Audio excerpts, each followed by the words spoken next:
Donc, nous avons le plaisir d'accueillir ce soir Nadir Alvarez, qui est le nouveau directeur du Musée cantonal des sciences naturelles, nouveau musée qui a vu le jour ce 1er janvier 2023, qui est donc issu de la fusion des musées de zoologie, de botanique et de géologie.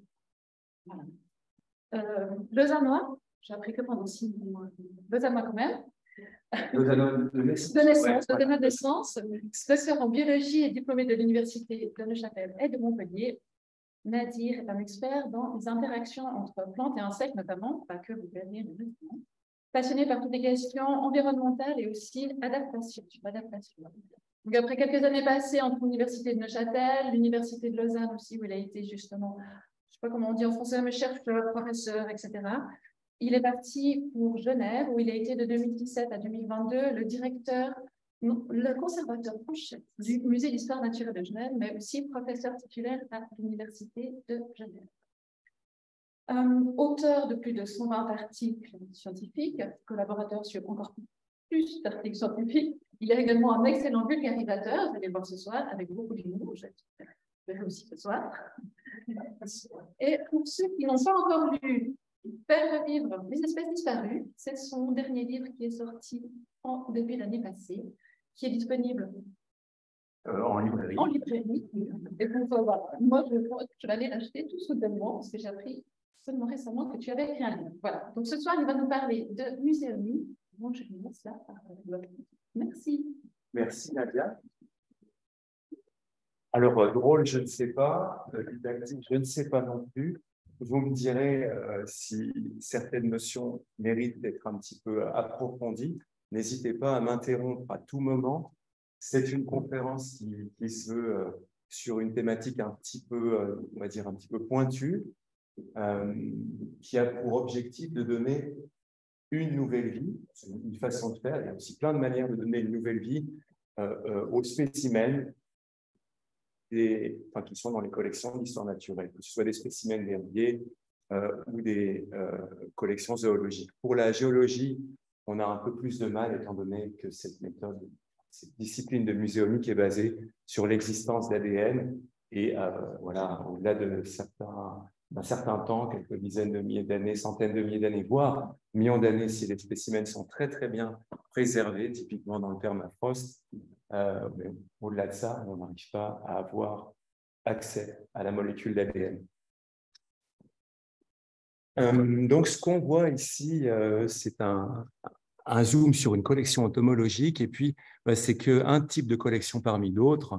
Et comme Nadia le soulignait, dans mon précédent emploi, eh bien, je travaillais comme conservateur en chef au Muséum de Genève, et puis on a eu l'occasion de faire quelque chose un peu similaire à l'exposition Cosmos du Palais de Rumine en 2018, qui était de mettre en évidence nos plus beaux spécimens, mais pas que, aussi nos spécimens qui racontent des anecdotes sympas, et puis des spécimens finalement très moches, mais utiles pour la science, et aussi des spécimens très moches et pas utiles pour la science. Donc, c'était une manière d'illustrer que les collections sont vivantes. Et bon, j'ai découvert le monde des musées depuis à peu près 10 ans, puis après le moment où on a commencé à se mettre avec Nadia, mes recherches m'ont emmené vers les musées. Et au début, j'ignorais vraiment tout de cette richesse qu'il y avait dans les collections d'histoire naturelle. Maintenant, je connais un peu mieux, et puis je vais peut-être vous faire un petit quiz. Est-ce que vous savez, les professionnels, s'il vous plaît, ne répondez pas, est-ce que vous savez combien est-ce qu'on estime qu'il y a de spécimens dans les collections d'histoire naturelle du monde entier? Quelle unité? Pardon, quel ordre de grandeur? Milliards, 2 milliards dans les collections du monde entier. Si bien qu'on considère dans certaines disciplines en botanique qu'il n'y a plus vraiment d'espèces à découvrir dans la nature, parce qu'elles ont déjà toutes été collectées et elles sont dans le backlog des institutions muséales, des herbiers, qui attendent d'avoir des moyens à disposition pour pouvoir les étudier et les décrire. Alors en zoologie, ce n'est pas le cas, c'est encore bien sûr important d'aller collecter, et mon message n'est pas du tout de dire arrêtons de collecter dans la nature, c'est pas du tout ça. Par contre, Le message, c'est de dire on a besoin de taxonomistes, on a besoin de professionnels qui peuvent encore décrire l'existant avant qu'il soit éteint, ou en tout cas l'existant qui a été collecté, même si aujourd'hui il est déjà éteint. Alors, le nouveau muséum cantonal des sciences naturelles dont j'ai pris la direction, après avoir pris le bureau de Michel en août passé, c'est vrai que les directions de la zoologie et puis de la botanique et enfin de la géologie ont fusionné quelque part en une seule entité qu'on essaie de faire vivre maintenant depuis un bon mois, même si on a déjà anticipé cette fusion. Et ce muséum cantonal des sciences naturelles, c'est un muséum de recherche comme l'est celui de Genève, de Berne, de Bâle, et un muséum de recherche en allemand, on appelle ça un Forschungsmuseum, en anglais Research Museum, et il n'y a pas vraiment de définition générale pour définir ce que c'est qu'un muséum de recherche, mais tout le monde est d'accord. Ce titre est associé avec des tâches spéciales qui rendent ces institutions différentes des autres. Un muséum de recherche est un endroit où les experts, habituellement derrière la scène, font une recherche qui produit de la connaissance. Donc, on s'inscrit vraiment dans ce contexte, aussi avec la muséomique. Mais avant de parler de muséomique, eh bien, cette connaissance, elle est produite comment? Eh bien, elle est produite en décrivant des espèces. C'est vraiment le cœur des métiers, le cœur du métier scientifique dans les institutions de sciences naturelles. On voit ici quelques descriptions d'éphémères par nos collègues Michel Sartori, Jean-Luc Gattolia, Laurent Vuata. On peut aussi décrire des espèces disparues, comme c'est ici le cas avec une publication à laquelle a participé Antoine Pictet sur des genres d'ammonites. Et puis, on peut aussi décrire des espèces minérales. C'est ce que fait notre collègue Nicolas Meisser, avec ici la richardsonite, qui est l'un des 5000 et quelques minéraux qui ont été décrits sur notre planète. Donc, la muséomique, en fait, elle s'inscrit là-dedans comme juste un des axes de cette recherche basée sur les collections et qui vient en fait d'un américanisme, comment est-ce qu'on peut l'appeler, d'un coup de marketing pour mettre en évidence ce qu'on fait sur les collections muséales dès qu'on analyse leur ADN. C'est venu rimer avec génomique, avec protéomique, avec métabolomique, c'est la muséomique.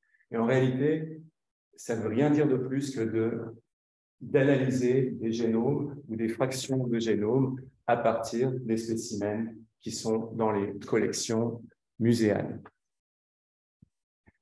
Alors, quand la muséomique s'est développée, j'espère que vous avez eu le temps de lire tout le résumé. Quand la muséomique s'est développée, il y a eu une tendance assez marquée de la part d'une partie des scientifiques dans les musées, mais aussi dans les universités, de dire c'est magnifique, finalement c'est une révolution, cette muséomique. On va pouvoir se passer de taxonomistes, on va pouvoir tout réaliser, tout identifier, tout décrire, tout circonscrire à l'aide de l'ADN.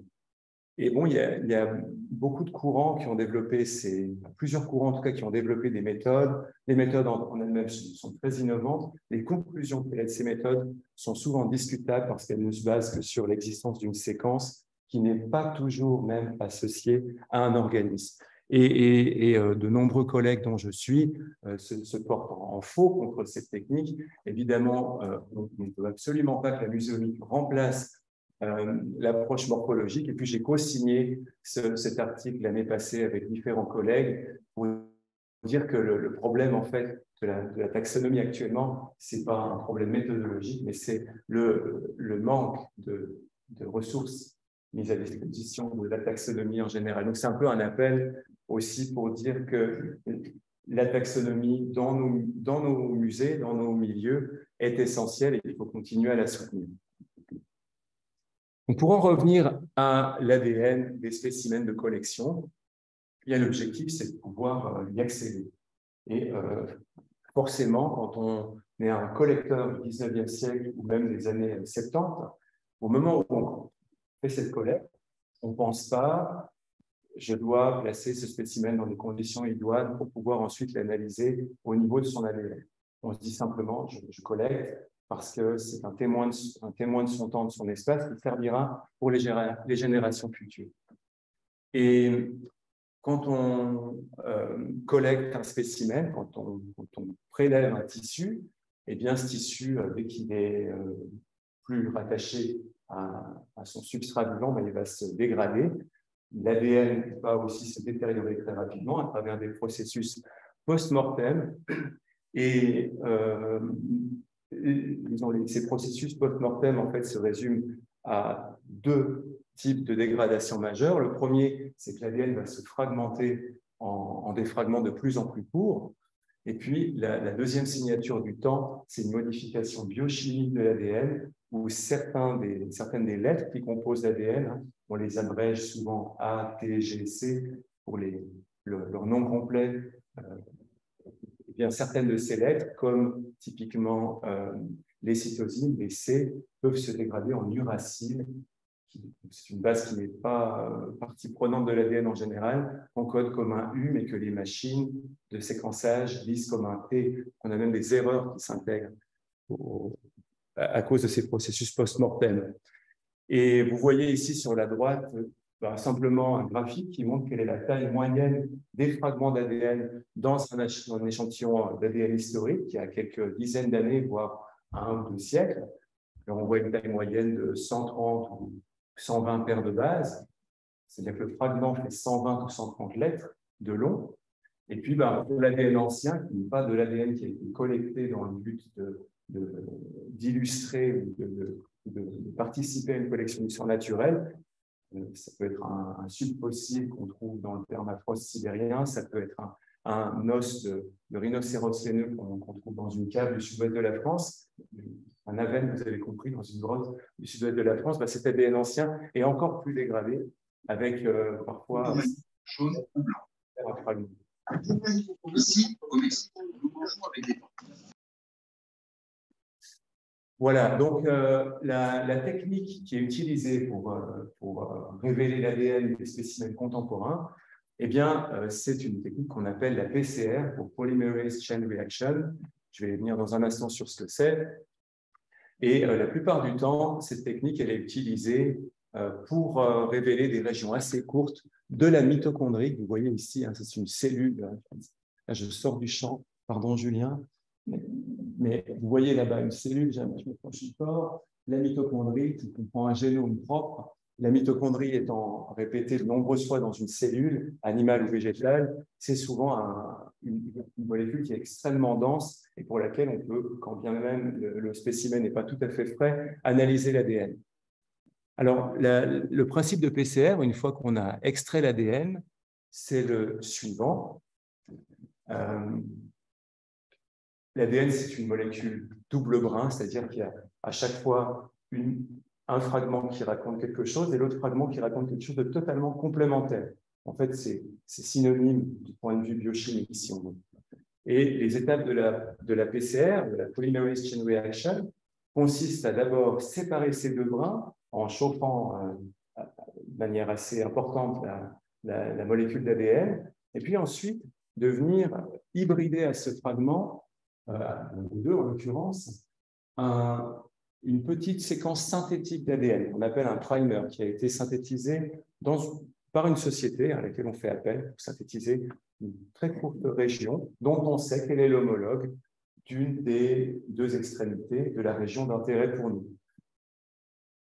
Et puis, une fois qu'on a pu faire coller ce primer, eh bien, on fait intervenir une polymérase. Une polymérase, c'est une enzyme qui possède tous les êtres vivants et consiste à polymériser l'ADN. En l'occurrence, on utilise ici une polymérase d'une bactérie qui a un optimum de fonctionnement à 72 degrés, mais c'est juste la bio-ingénierie, c'est juste un besoin qu'on s'est arrangé pour avoir cette polymérase. Donc, on pourrait le faire avec une polymérase humaine, c'était le cas d'ailleurs au début. Et donc, dès la fin de la polymérisation, on a, au lieu d'avoir une seule molécule, eh bien, on a deux molécules, puisque les compléments ont été constitués. On peut ensuite faire un nouveau cycle. Les fragments qui sont d'habitude hybridés se séparent. Le primer vient se coller, la polymérase fonctionne, etc., etc. Donc, après n-cycles, on a 2 puissance n copies. C'est vraiment un moyen très puissant pour créer de nombreuses copies d'un même gène. Et c'est une technique qui est utilisée depuis les années 80. Elle a été décrite par quelqu'un qui s'appelle Sanger et qui a dû avoir un prix Nobel d'ailleurs pour ça et pour d'autres choses. Et si je dis une bêtise, corrigez-moi parce que c'est possible qu'il n'ait jamais eu de prix Nobel. Mais je lis comme ça un petit peu un sentiment que j'ai au fond de moi, mais il faudrait vérifier. Si Julien ou Nadia, vous pouvez vérifier ça d'ici la fin de la séance, ce serait top. Donc, ça fait 40 ans qu'on utilise cette technique de PCR. Et ça nous a permis aussi d'analyser des spécimens de musée. Je vous présente ici quelques-unes des recherches qui sont extrêmement pertinentes et qui ont été faites avec ces méthodes de génétique 1.0. Ce n'est pas encore de la muséomique, mais c'est déjà de la génétique. Vous voyez ici le seul spécimen connu taxidermisé de l'émeule de Baudin. Comme j'étais genevois les 5 dernières années, forcément j'ai encore un peu un background du Muséum de Genève. L'émeule de Baudin est exposée au Muséum de Genève. C'est une espèce éteinte. Il y a plus d'un siècle, là aussi je ne vais pas donner de date précise. Et la question était de savoir, par rapport aux autres émeux qui étaient plutôt sur le continent australien et non pas sur l'île de Kangourou comme cet émeu de Baudin, par rapport à ses congénères, ses conspécifiques, ou en tout cas les spécimens proches qu'il y avait en Australie, est-ce que c'est réellement une espèce différente? Est-ce que ce spécimen diverge génétiquement? Et en appliquant cette technique de polymerase chain reaction à l'un des fragments, à l'une des régions de l'ADN mitochondrial, eh bien, Alice Sibois et ses collègues ont montré qu'en effet, il y avait une petite différence d'une seule lettre sur un fragment qui fait à peu près 200 lettres sur la mitochondrie. Ça suffit pour en tout cas dire que c'est quelque chose de différent. Et puis, voilà, pour des raisons patrimoniales, il a été élevé, on guillemets, au rang de sous-espèce. Donc, ça permet d'affiner la position systématique d'espèces dont on ignore absolument tout, comme c'était le cas de l'émeu de Baudin. On n'ignorait pas tout, mais on ne savait pas à quel point il était divergent des spécimens de l'île australienne. Voilà, ça permet aussi de mieux discerner les stades de développement. Là aussi, je présente une étude de mes anciens collègues, Peter Schuchert, qui travaille sur les cnidaires. Et chez les cnidaires, on a plusieurs stades, les polypes et puis les méduses. Polypes à droite, méduses à gauche. Et souvent, on ne connaît pas le lien entre un polype et une méduse. Ce qui fait que cette méduse a reçu un nom dans un genre Tychogena crocea, pardon, je suis trop loin. Et ce polype a reçu le nom de Stegopoma plicatile. En fait, on s'est rendu compte, Peter s'est rendu compte, vous voyez ici une phylogénie, c'est simplement un arbre généalogique basé sur la comparaison des séquences ADN. Eh bien, Peter et ses collègues se sont rendus compte que ce polype était de la même espèce, était donc un stade différent de cette méduse, et on a pu appeler tout ça Tychogena crocea. Et puis, cette technique 1.0 génétique, ça nous a quand même permis de décrire de nouvelles espèces dans un contexte systématique intégratif. Donc, la systématique intégrative, c'est une branche de la systématique qui va combiner à la fois les aspects morphologiques et génétiques. Et on voit ici un travail collaboratif dans lequel Michel Sartori et moi-même avons participé, mais bien d'autres encore, ou sur un genre que tu es en train d'ailleurs d'étudier, Michel, en ce moment, qui s'appelle Prolus. Désolé pour la qualité des photos que je présente, je pense que tu as beaucoup mieux.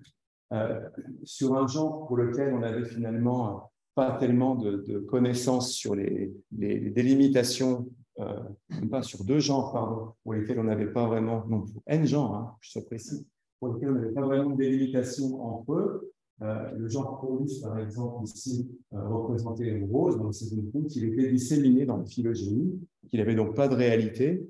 Tu l'avais déjà anticipé, Michel. Et puis, le genre Nonulides, c'était l'autre genre qui est présent ici en beige, qui n'avait pas non plus de réalité. Et sur la base de cette étude purement moléculaire, eh bien, on a défini 52 espèces, c'est beaucoup trop, tu es en train de les fusionnés actuellement, Michel, mais bon, quand même une vingtaine. Quoi. 45 sur celle-là? Sur les 52? Bon, bah alors c'est pas mal. On n'était pas trop mal. Bon. Et puis, je vous présente encore cet exemple, parce que je pense qu'il est assez pertinent aussi d'un point de vue sociétal. Là aussi, ce sont des collègues du Muséum de Genève, Andreas Schmitz, herpétologue, qui a travaillé sur le genre Varanus, les varans, et notamment sur une lignée qui était présente en Micronésie, où elle était considérée comme une espèce invasive et donc éradiquée, poursuivie, pourchassée, autant que possible, parce qu'en plus, ça représentait l'irruption dans l'écosystème naturel d'une lignée apportée par les envahisseurs, etc. etc. Et puis, l'étude d'Andreas nous a montré qu'en réalité, cette lignée qu'on voit ici, Varanus Bonetti et Spenov, pardon, mais en fait, elle a une vraie réalité. Elle est endémique de Micronésie. Ce n'est pas une espèce invasive arrivée de l'extérieur.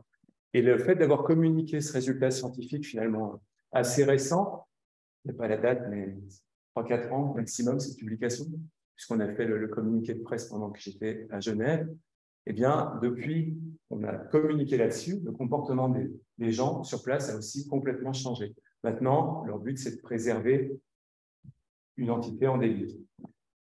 Bon, à ce rythme-là, je ne sais pas comment je vais passer mes 104 slides, mais toujours est-il que l'approche par PCR a apporté beaucoup.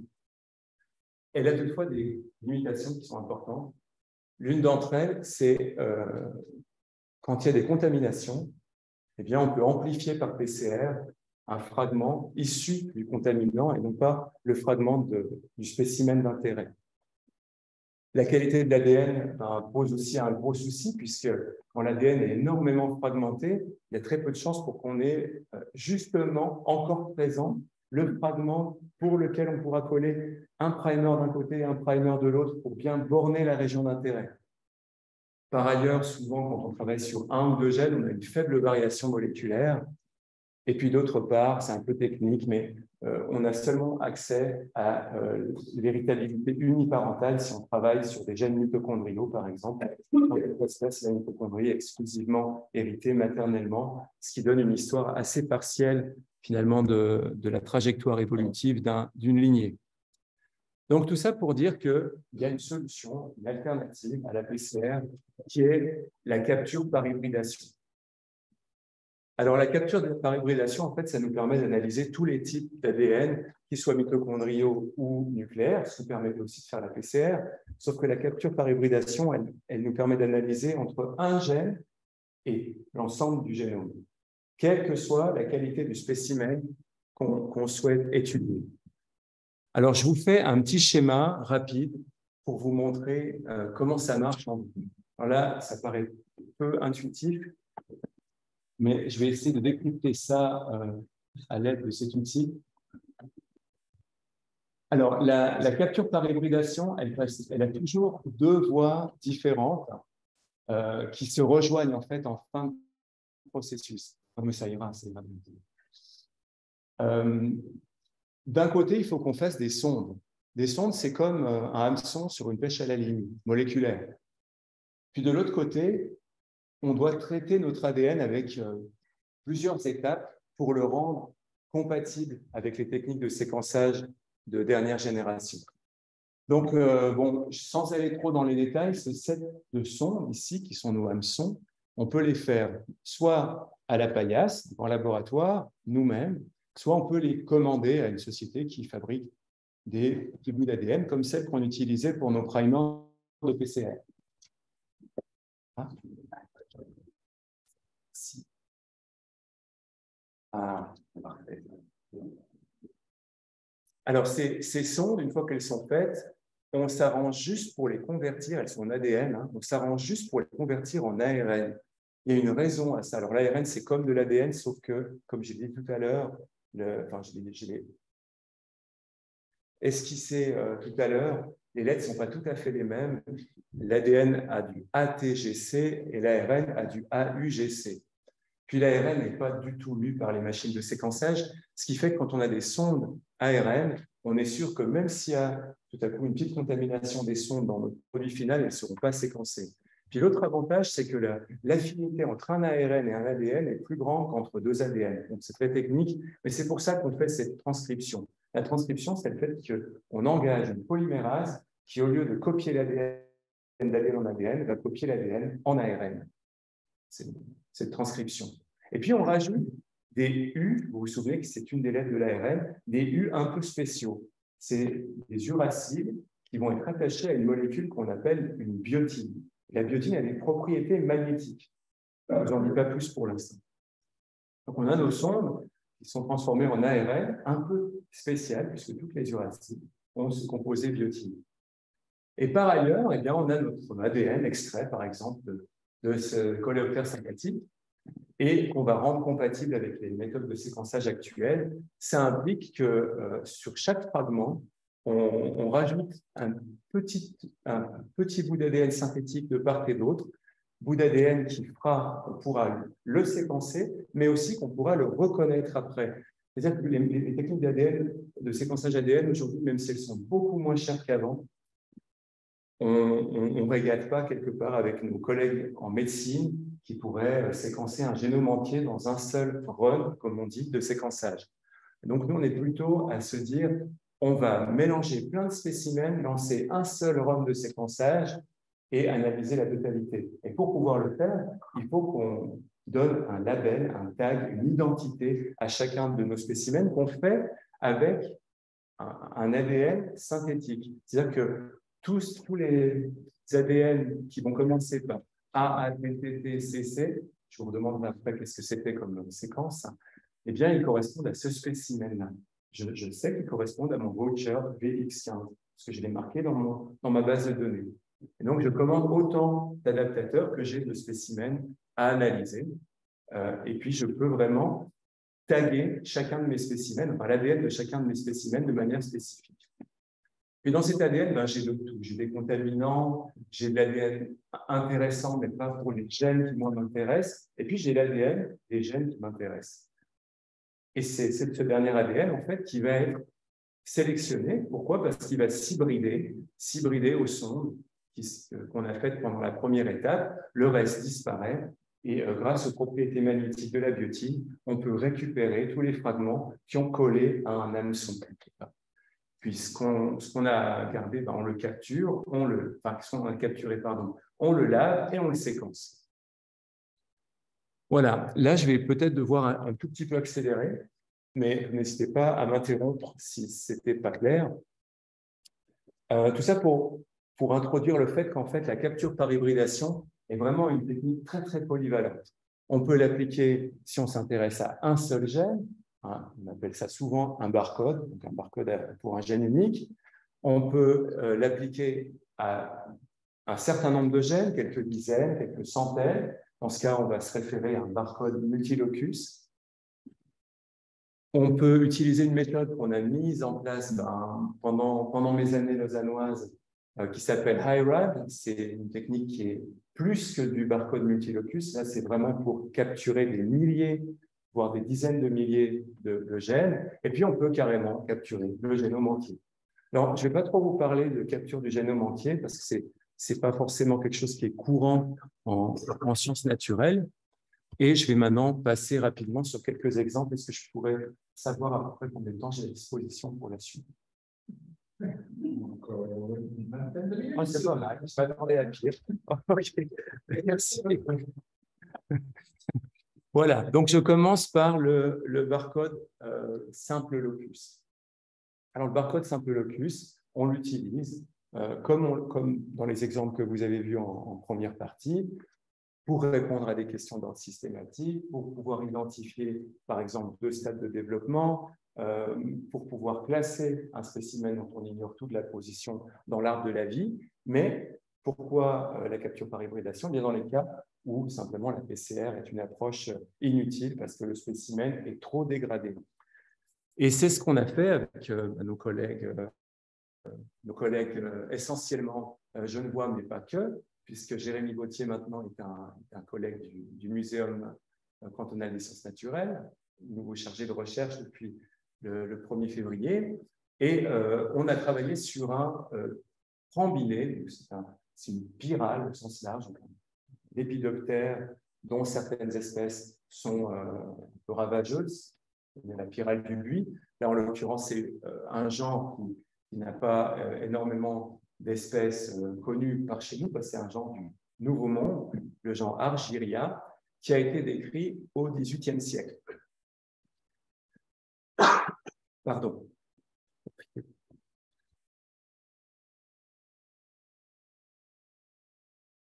Et puis, il y a une espèce en particulier qui est Argyria lacteella, qui est un peu une espèce dont on ne connaît pas bien les limites, pas bien les délimitations taxonomiques, systématiques, morphologiques, et pour laquelle l'holotype a été collecté dans les années 1780.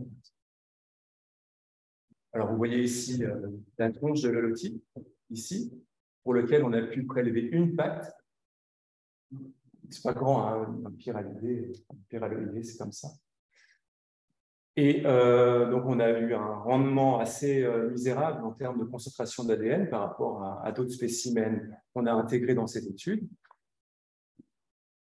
On n'a même pas réussi à quantifier, ou à mesurer sa taille. Et donc, directement, on s'est dit, finalement, le marqueur que tout le monde utilise pour ce genre d'études, qui est le marqueur COO1. COO1, c'est la cytochrome oxydase 1 qui est présente sur la mitochondrie. Et on va le décliner en plein de sondes. Là, on a fait appel à une de ces fameuses sociétés qui nous fabriquent ces bouts d'ADN commerciaux.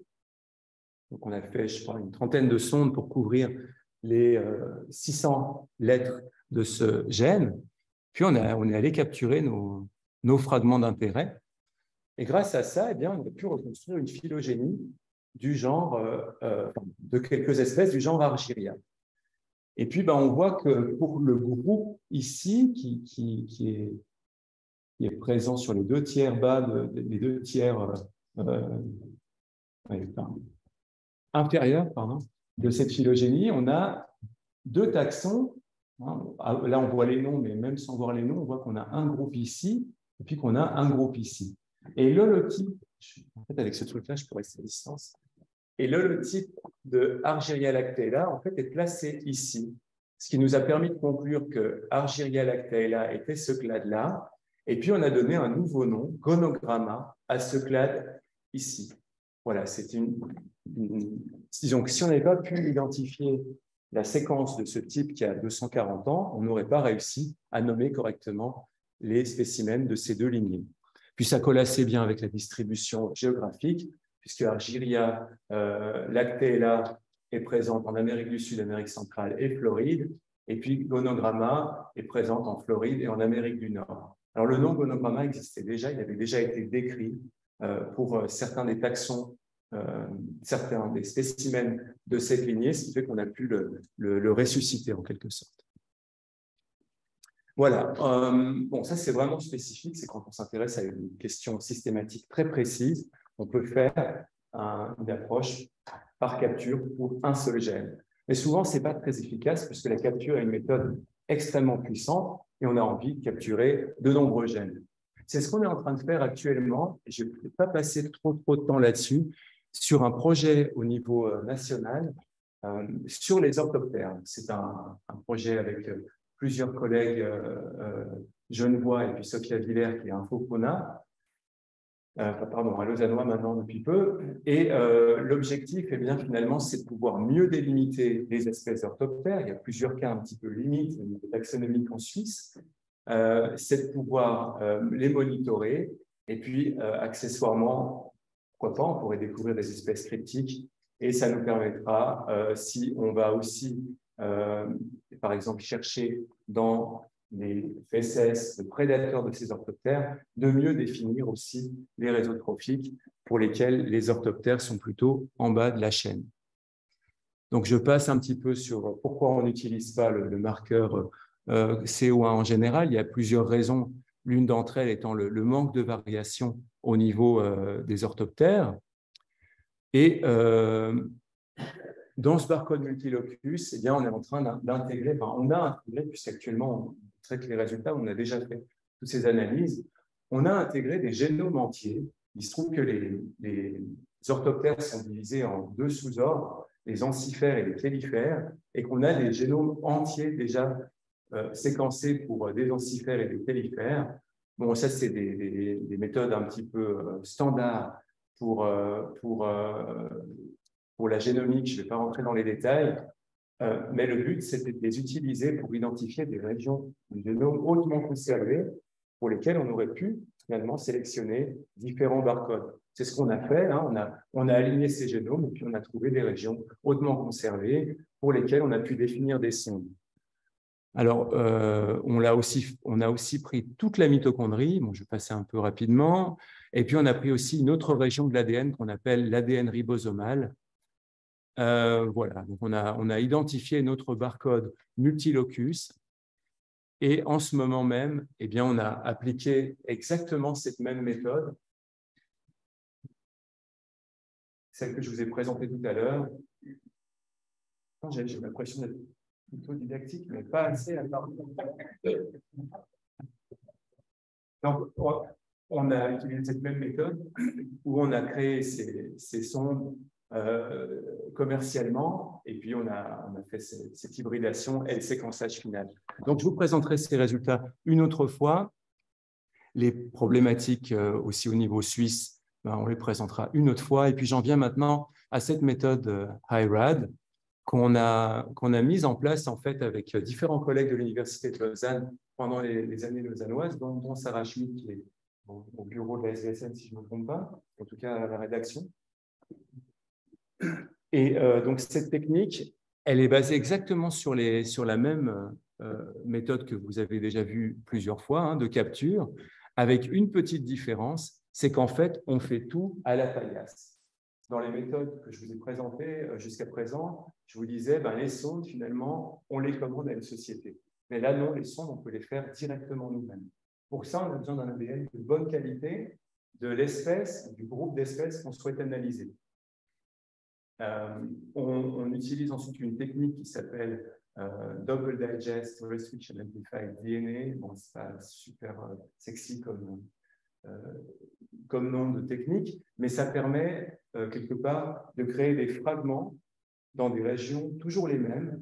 Hein, c'est quelque chose de répétable. Des fragments qui représentent, on va dire, entre 1/30 et 1/1000 de tout le génome. Quand on veut avoir beaucoup d'informations génomiques, mais quand même pas tout le génome.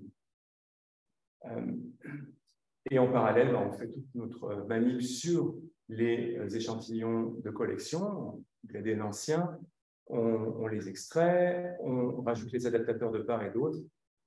On aura bien sûr au préalable fait une transcription des sondes, on hybride, et puis on se retrouve avec l'ADN d'intérêt à la fin qu'on séquence.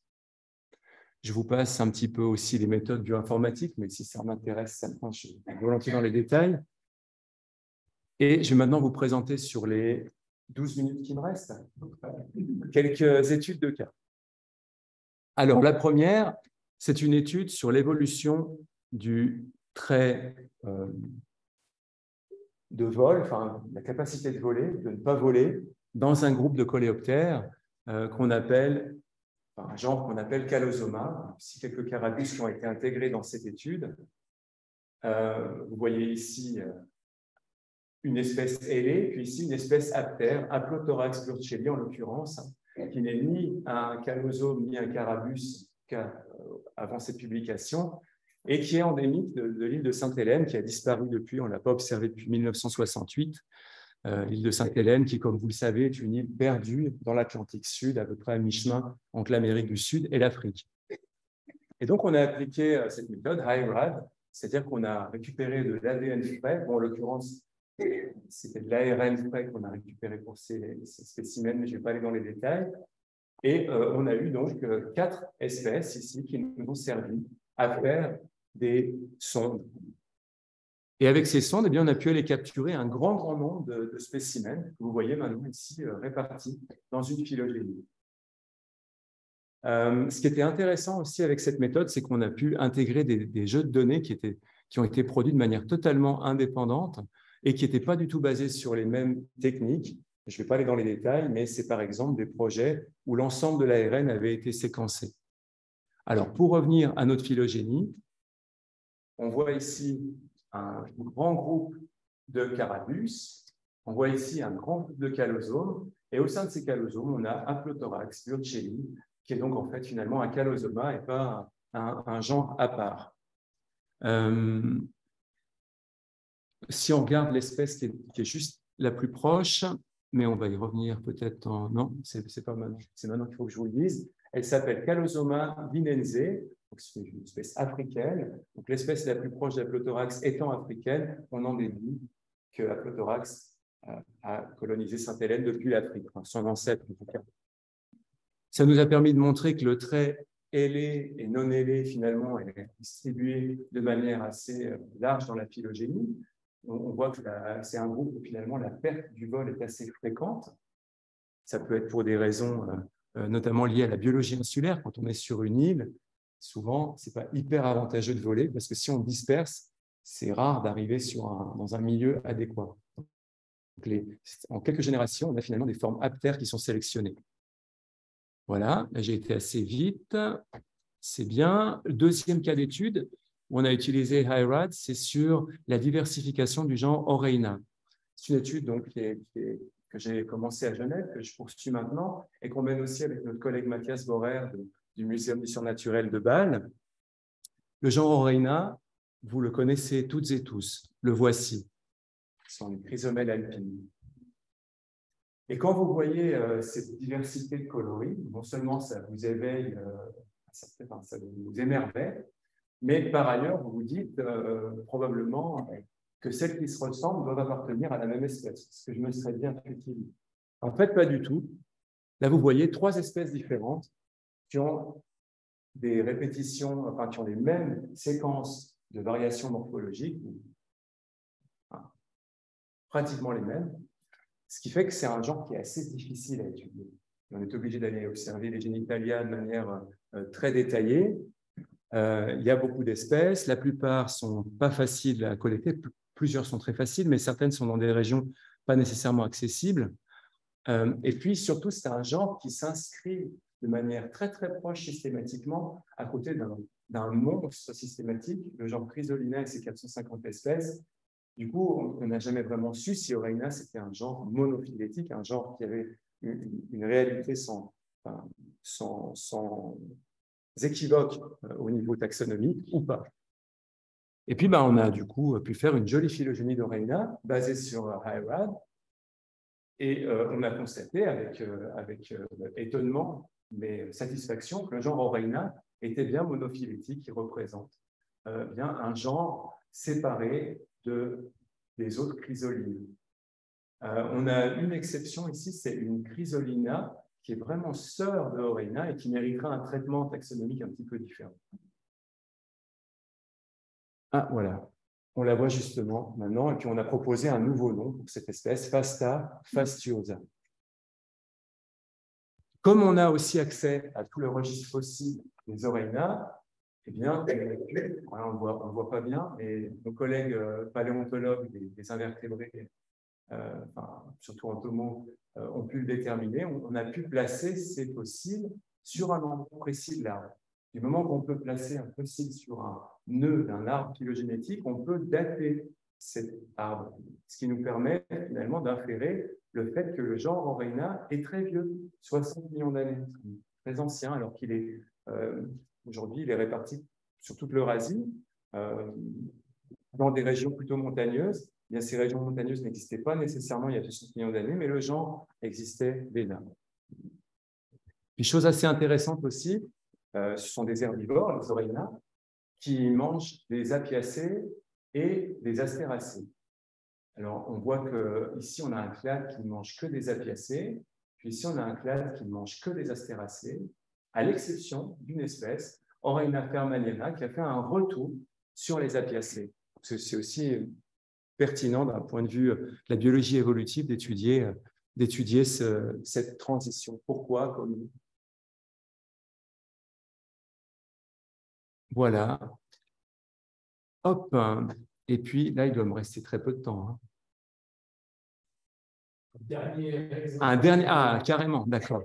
Ok, ok. Donc ça, on va passer. C'était une étude sur. Je vais peut-être vous présenter le contexte, hein, puis brièvement le résultat. Donc ça, c'était une étude sur des araignées troglomorphes, des dinarides.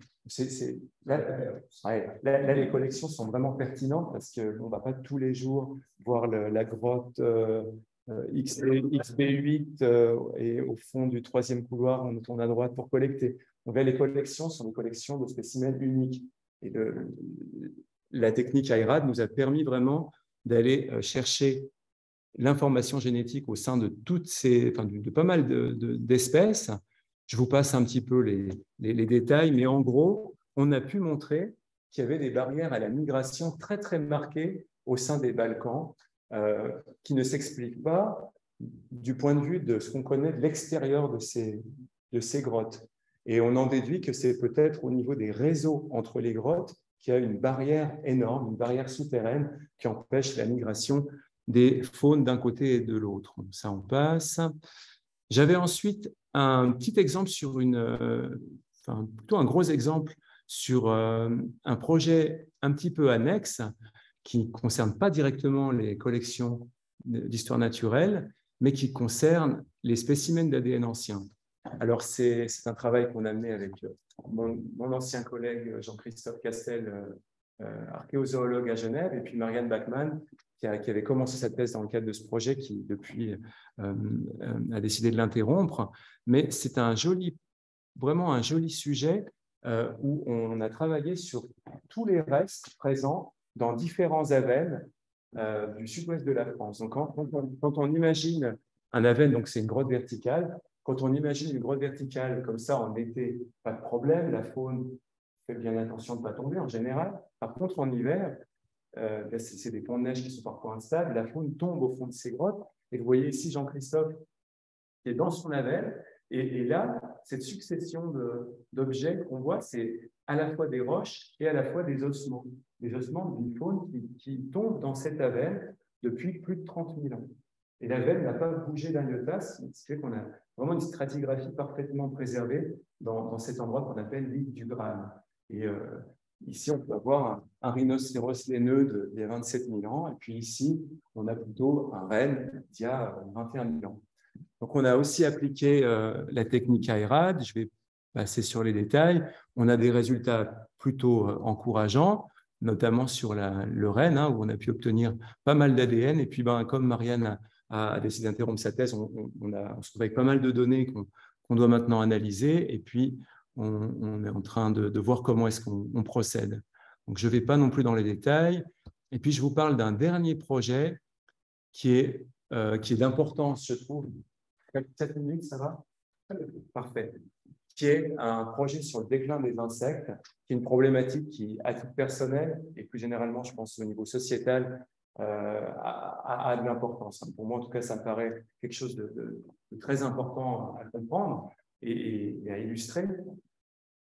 Alors, vous avez certainement entendu parler de la diffusion des résultats de 2017 par une équipe allemande, essentiellement Hallmann et al., qui montrait que dans les réserves naturelles en Allemagne, on avait un déclin de 3% de la biomasse des insectes depuis les années 70. C'est dire qu'aujourd'hui, il ne reste quasiment rien par rapport aux années 70. En Suisse, en revanche, on n'a pas de données d'abondance ou peu depuis cette période-là. Et l'OFEV nous a mandaté pour en fait trouver une solution pour identifier ce déclin dans l'abondance. Alors, on ne peut pas refaire des calculs d'abondance dans le passé. Ce n'est pas parce que dans un cadre entomologique, on a 10 spécimens d'une espèce à un temps et puis un peu plus tard, on en a 8 que l'espèce a décliné. C'est juste que la personne qui a collecté en a collecté moins. Par contre, l'ADN des spécimens de collection nous informe quelque part de manière indirecte sur la taille des populations et donc sur l'abondance des populations. Plus spécifiquement, on peut calculer, grâce à l'ADN, un indice de consanguinité. On peut comparer le génome paternel et le génome maternel du même individu. Si ces deux génomes sont très semblables, l'individu est très consanguin. On en déduira le fait qu'il vient probablement d'une petite population. Si le génome paternel et le génome maternel sont très différents, alors on pourra en déduire que l'individu vient d'une grande population. Et c'est ce qu'on a appliqué sur plus de 2000 spécimens de 10 espèces d'insectes en Suisse. C'est une étude qui a aussi fait suite à un premier essai sur des populations finlandaises. Ce qui était bien à Helsinki, c'est que tous les insectes collectés dans tout le pays sont dans le même musée, ce qui n'est pas le cas en Suisse. Donc, on s'est dit, on commence par quelque chose qui est pratique, juste pour voir si la méthode marche bien. On s'est focalisé sur 2 papillons, hein, vous voyez ici, Erebia embla et puis Lycaena ele. Et ce qu'on a observé, c'est en effet un déclin des tailles de population au cours du temps. Vous voyez ici en abscisse les années, et puis en ordonnée un indice de consanguinité, si on veut. Enfin, l'inverse, plutôt, c'est des diversités génétiques. Et on voit que les diversités génétiques déclinent, ce qui correspond en fait à une augmentation de la consanguinité. Donc, je passe un petit peu les détails. On a aussi pu observer d'autres choses inhérentes au fait que les populations maintenant ne migrent plus entre populations, entre les différents endroits de la Finlande, alors qu'elles le faisaient encore il y a 50 ans. Et voilà les 10 espèces qu'on est en train d'analyser dans le cadre du projet Decline. Donc, on voit que parmi celles-ci, il y a 2 éphémères pour lesquels les collections lausannoises ont été abondamment explorées pour prélever des spécimens. On a des hyménos, on a des lépidos, et puis un coléo et une surabondance d'orthoptères, avec 3 orthoptères. Et puis, j'espère pouvoir venir à l'occasion aussi vous présenter ces résultats. Donc, c'est le travail de doctorat de Inès Carrasquer que vous voyez ici, qui a collecté, maintenant c'est fini en fait. Hein. À l'époque où j'ai fait cette slide, elle avait collecté 1300 échantillons, à peu près la moitié, et maintenant elle est à 2500. Elle a collecté l'ensemble des échantillons. Et la slide de fin que Julien m'a demandé est ici, mais il y a encore le temps pour des questions, bien c'est parfait. Merci pour votre attention.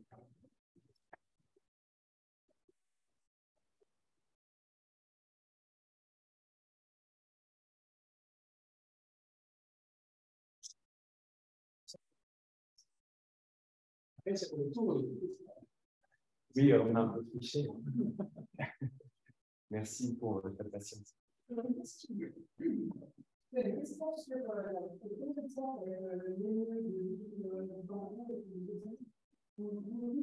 y a une limitation dans l'ADN mitochondrial à partir de combien de différences on a des sous-espèces ou d'espèces différentes et comment est-ce qu'on est on a une diminution de l'espèce et leur technologie là-dedans? Oui, alors il y a plein de questions intéressantes dans cette question. Merci de l'avoir posée. Alors, la première... Ah oui, je l'ai là. C'est sympa. Donc, la première question, c'est à propos de l'exemple sur l'émeute Baudin. Ça aurait pu être un autre exemple en l'occurrence, mais à partir de combien de différenciations génétiques on considère qu'une lignée est suffisamment différente d'une autre pour l'élever au rang d'espèce, par exemple, ou à un autre rang taxonomique. Et puis, la deuxième question... C'était de savoir comment on intègre là-dedans. Voilà, comment est-ce qu'on intègre le concept d'espèce avec l'interfécondité. Merci. Donc, par rapport à la première question, la réponse est que c'est hautement subjectif. Ça dépend des groupes et ça dépend des mentalités aussi des taxonomistes travaillant sur ces groupes. On a des groupes au sein desquels, notamment les groupes emblématiques, au sein desquels la moindre petite différence, surtout si elle correspond à une structuration dans l'espace, à de la géographie, va être interprétée comme on peut lui donner un nouveau rang. Et puis pour des groupes peu étudiés, en général, disons, personne ne va être à se dire est-ce qu'on a 10 ou plutôt 20 espèces, on va juste essayer de décrire pour être aussi efficace que possible. Et là, on a à l'intérieur d'un même taxon, on peut avoir jusqu'à 2% de divergence sur un gène comme le C1 de l'ADN mitochondrial. On a eu des cas comme ça qui ont été beaucoup diffusés, hein, comme les sous-espèces de orang-outan ou les différentes espèces de chimpanzés. Là, il y a aussi un enjeu de conservation, parce qu'on sait que si on élève une nouvelle lignée qui est un peu différente au rang d'espèce, elle va disons, accaparer beaucoup plus d'attention médiatique, et on va peut-être pouvoir mettre en place aussi des moyens pour la conserver davantage.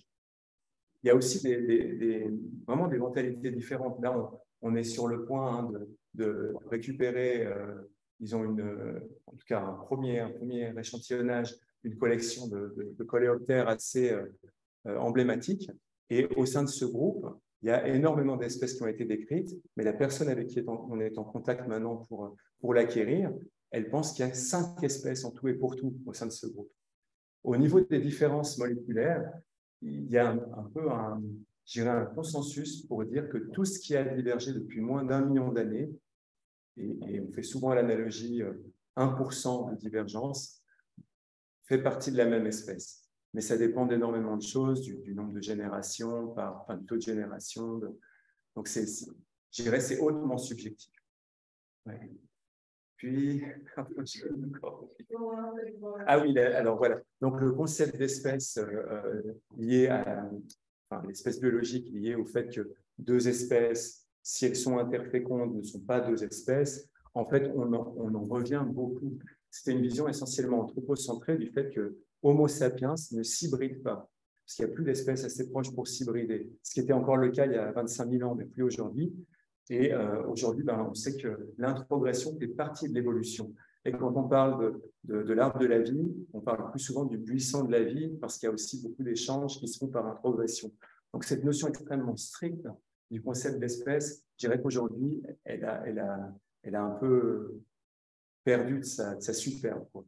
Alors, la notion phylogénétique, elle n'est pas du tout absolue, elle est extrêmement subjective, comme on le disait. Et aujourd'hui, une espèce, je pense, quelque part, la définition taxonomique, c'est presque la plus pertinente. C'est un ensemble de spécimens qui partagent les mêmes caractères, des caractères qui sont reconnaissables sur le terrain. Je pense que c'est ça le plus pertinent. Et on peut faire appel parfois à la génétique pour mettre en évidence de nouveaux caractères qui n'avaient pas été observés. C'est souvent ce qu'on voit, hein, notamment dans les groupes peu étudiés. On dit, tiens, ce truc-là, c'est tout pareil. Puis en fait, dès qu'on va mettre un peu de génétique, on se rend compte qu'il y a différents groupes. Et quand on revient au spécimen par la suite, on arrive à trouver des différences qu'on n'avait pas vues ou qu'on estimait être peu importantes jusque-là. C'est une méthode d'illumination de combien de matériel biologique ça forme de droit. Alors, la question est de savoir pour les techniques d'hybridation, de capture par hybridation, à partir de combien de matériel biologique l'expérience vaut la peine d'être menée. Alors, c'est une bonne question et je n'ai pas de réponse précise. Il nous est arrivé d'extraire de l'ADN et quand on le mesure, quand on essaie de le quantifier dans des machines qui sont censées quantifier l'ADN, on n'a pas de signal, tellement il y a peu d'ADN. Donc la machine ne voit pas de signal, ne voit pas d'ADN. Pourtant, la capture a pu marcher, parfois, sur certains de ces spécimens.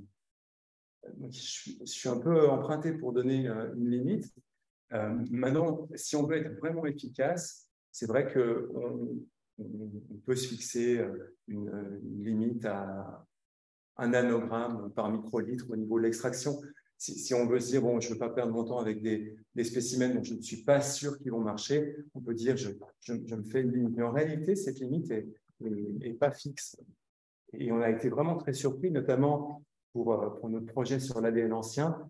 Donc je ne vous ai pas dit, mais c'est essentiellement centré sur le renne, le cheval préhistorique ouest-européen et le bison. Et sur certains des spécimens, on n'a vraiment pas d'ADN visible sur aucune des machines. Et néanmoins, on arrive à extraire de l'information. De l'information qui, par ailleurs, porte des traces de ces modifications biochimiques dont je parlais en préambule, qui est donc une preuve que c'est de l'ADN ancien et pas une contamination.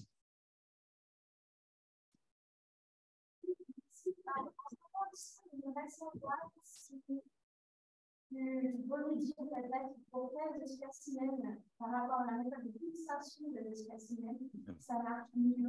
Bon, là, c'est pas grave, j'ai pu suivre ce que le principal. Le principal, c'est que je. Aussi des données archéologiques.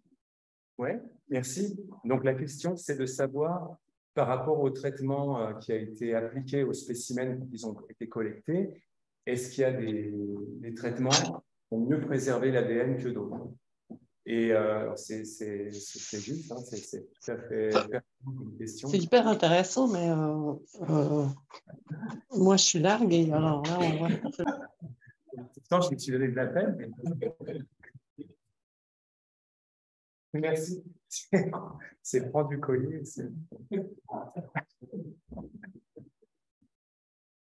Alors, on sait qu'il y a des traitements qui dénaturent de manière assez massive l'ADN. Typiquement, la formaline ou le formol, on sait que ça a tendance à faire des espèces d'agrégats entre la chromatine, l'ADN. Ça fait une sorte de paquet qui est très difficile à analyser. Mais je dirais, là, le problème n'est pas tant quelle technique on applique à l'ADN, mais comment est-ce qu'on l'extrait, cet ADN. Et si on sait d'avance qu'il y avait du formol qui a été utilisé pour la fixation, on a aujourd'hui 2-3 trucs comme ça dans les tuyaux pour pouvoir défaire un peu cet agrégat et accéder à l'ADN.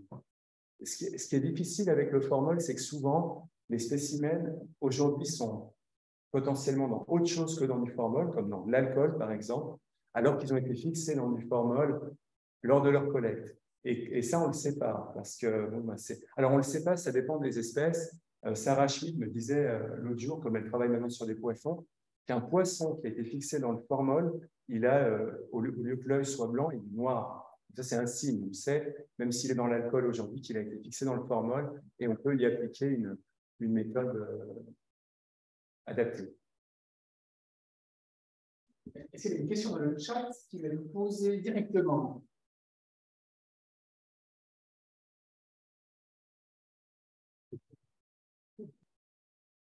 C'est risqué.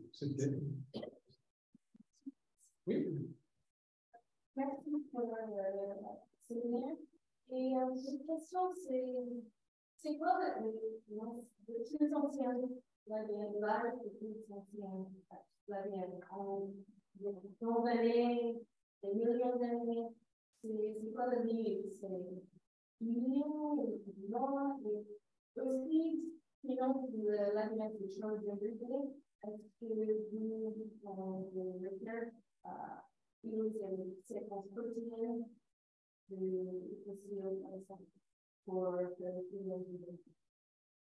Merci. Donc, la question est à propos de la durée de vie de l'ADN. Jusqu'à quand est-ce qu'on peut trouver de l'ADN dans des échantillons subfossiles, par exemple? Et accessoirement, pour les échantillons, pour les spécimens plus vieux, qui auraient des millions d'années, est-ce qu'on a un autre accès à l'information génétique que l'ADN? Alors, pour la première question, la réponse est que cette distance, en fait, elle n'arrête pas de reculer dans le temps. Elle est chaque fois plus ancienne. Il y a encore 3-4 ans de ça, les plus vieux ADN, c'était du cheval qui avait 700 000 ans. Et puis, il y a eu, je ne sais plus si c'était 2021 ou 2022, une publication par l'équipe de Love Dalen en Suède, qui a séquencé 2 mammouths, dont un avait 1,6 million d'années. Et en fait, cette limite pourrait encore être dépassée. La question, c'est d'avoir un spécimen qui a été préservé de manière suffisamment stable dans le temps. Ce qui dégrade aussi beaucoup l'ADN, c'est les cycles de congélation, décongélation. Et ce n'est pas impossible qu'on puisse arriver peut-être à 2 millions un jour. Mais c'est vraiment des conditions très spécifiques de conservation dans le permafrost. Si on regarde des spécimens sous les tropiques, on n'arrive même pas à quelques milliers d'années sous les tropiques. Parce que là, déjà, il fait trop chaud et donc les processus de décomposition, de dégradation sont à l'œuvre de manière beaucoup plus rapide. Et voilà. Et pour la deuxième question, comment est-ce qu'on pourrait faire avec des spécimens plus anciens? Bien, avec des méthodes de protéomique, on peut essayer peut-être de lire des séquences d'acides aminés. Il y a eu des tentatives même pour lire des séquences d'hémoglobine de dinosaures, donc, de collagène peut-être, plutôt, pas d'hémoglobine, de collagène. Je ne sais pas ce que ça vaut scientifiquement, je n'ai pas d'expertise dans ce domaine-là, mais les seules fois où ça a été fait, c'est des séquences qui sont extrêmement courtes. Je ne peux pas vraiment dire si ça aiderait ou pas pour mieux comprendre la phylogénie.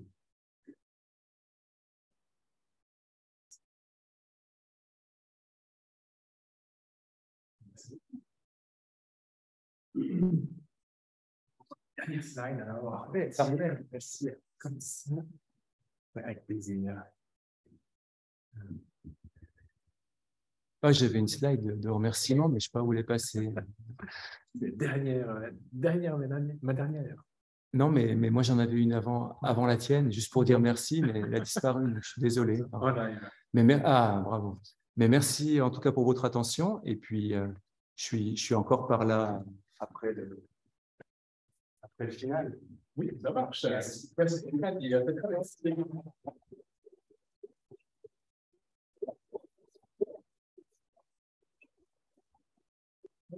Merci beaucoup à toutes et tous d'avoir fait le déplacement ce soir. Vous êtes connectés online, ça fait très plaisir. Moi, c'est beaucoup à dire aussi pour cette conférence qui a permis de mieux faire connaissance avec toi et puis tes travaux. C'est très agréable. On a pas mal d'activités qui sont déjà planifiées ou qui se mettent progressivement en place pour ces prochains mois, auxquels vous êtes toutes et tous chaleureusement invités. Première date, fin de ce mois, ce sera les dernières possibilités pour les jeunes gymnasiens ou d'écoles professionnelles pour envoyer leurs travaux de fin d'études pour participer au prix de la SVSN 2023. Le 20 mars, on aura l'Assemblée générale à Rubine. Activité gratuite, offerte à toutes et tous, vous êtes les bienvenus. On devrait prévoir un apéro après, si ça peut vous motiver. Si jamais un petit appel pour le comité, on cherche quelqu'un qui pourrait reprendre le dicaster enseignement. Il y a toujours des possibilités de rejoindre le bureau de la SVSN. On aura également besoin de quelqu'un pour la commission de gestion et la vérification des comptes. Ou si vous êtes intéressé par aucun de ces postes, venez nous voir et puis on peut toujours trouver une solution, pas de problème. Sinon, le samedi 22 avril, l'après-midi, on aura la sortie de l'Union vaudoise des sociétés scientifiques qui aura lieu à la Grande Carissée, mais côté Fribourg, pas trop loin, à Cher. On va demander des inscriptions. Ça ne veut pas dire qu'il y a un filtre, un tri ou comme ça. Ça reste ouvert et gratuit à toutes et tous, mais c'est juste pour une question d'organisation, savoir combien est-ce qu'on fait de groupes et que ça soit agréable pour toutes et tous. Et puis le samedi 6 mai, on aura une double activité qui sera prévue aussi dans la région de la Broye. On débutera le matin dès 9h à Payerne pour faire de l'écologie en rivière, dans la Broye qui a été renaturée. Et puis, ceux qui désireraient continuer encore l'après-midi, on irait voir un site d'une ancienne renaturation à Villeneuve sur le canton de Fribourg. Et puis là aussi, c'est sur inscription juste pour des questions d'organisation, mais vous êtes toutes et tous les bienvenus. Vous pouvez avoir d'autres activités sur les télescopes qui se mettent en place, des activités juniors aussi, mais il n'y a pas encore de date précise à vous annoncer ce soir. Donc voilà, restez informés. Sinon, pour rester informé, vous avez la possibilité de prendre le petit programme mensuel qui résume toutes les activités pour ce mois pour la LSN et également pour l'activité de l'USS. Et puis, pour être sûr de rien rater à l'avenir, évidemment, vous avez le bulletin d'adhésion à la LSN. Donc voilà, vous êtes tous encouragés à nous rejoindre. Merci beaucoup à tous les partenaires et sponsors qui nous aident bien tout au cours de l'année. C'est vraiment très précieux. Et puis, merci beaucoup à vous toutes et tous pour votre fidélité. Ça fait toujours très plaisir de voir des nouveaux visages et de revoir les gens qui ont eu le plaisir à venir. Merci beaucoup.